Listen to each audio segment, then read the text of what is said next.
So how am I getting on with lockdown? It's not an easy situation. However, I'm trying to just be as productive and as creative as possible. I'm lucky enough to be living with one of my best friends, and he's also the guy that edits and films all my stuff, 91 Film. So we have been editing a lot of different projects that we did prior to all of this.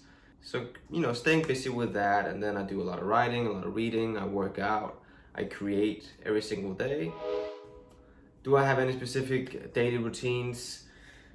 Well, to me, it's been specifically helpful to somehow lay out a structure for my week so that the days don't just blur into one.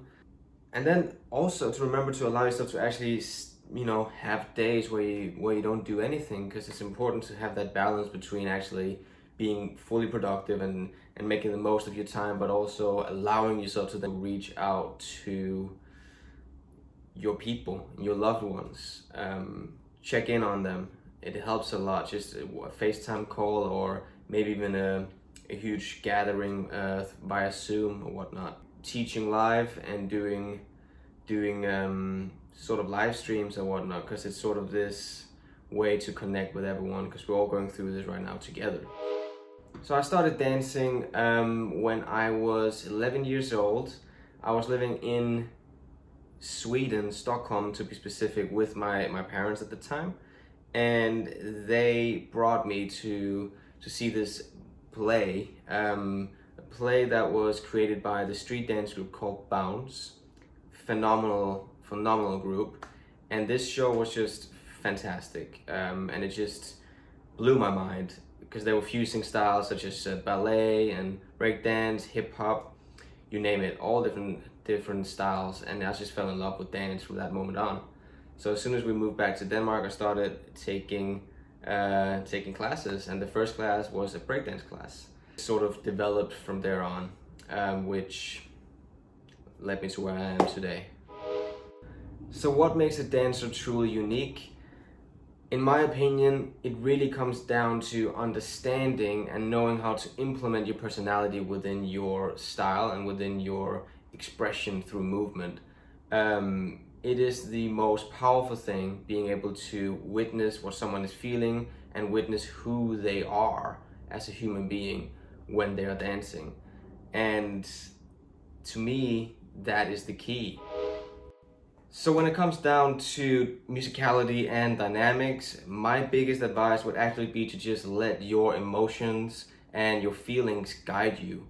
By that I mean, as you are dancing, you will be feeling different things, and if you choose to listen to those feelings and let them sort of guide you through your movement, you will then automatically have different sort of elements of dynamics, and those dynamics will differ from each other.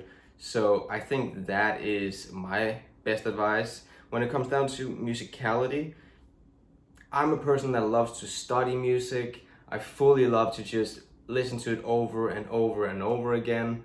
And that's for one part of the process when I create.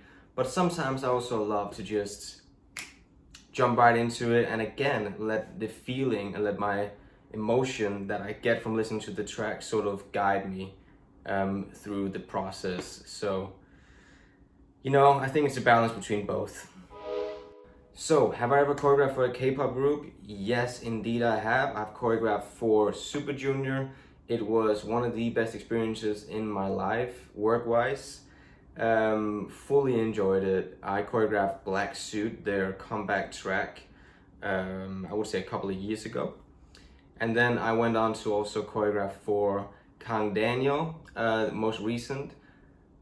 I choreographed a song called I Hope, which is a great tune, and he's a phenomenal dancer as well. I also worked with Jungkook, one of the members from BTS, for one of his solo tracks, and I also worked for D&E, which are of course part of Super Junior, but they brought me on to choreograph the track Danger, which was also one of my favorite experiences so far. So yeah, I've done my share of K-pop and I truly love it. It's always such a pleasant experience. Done a lot of industry work specifically, and I love it. I'm grateful that this is my industry and this is what I do for a living. But to be honest, what my proudest accomplishment is probably choosing to do the projects that I've done for myself, as in my passion projects, or whenever I've chosen to create something that just speaks directly from my heart and sort of exposes me, and it's a very vulnerable experience, but I would say that's what I'm the most proud of, because I feel that it has impacted a lot of people, and I feel that it comes straight from within. So that is the most honest element of connection that I've experienced with any of the people that follow my work. And I think majority of the projects that I've made have very important messages that needs to be shared and spoken of. So what was my favorite moment doing Ibiza Danza platform?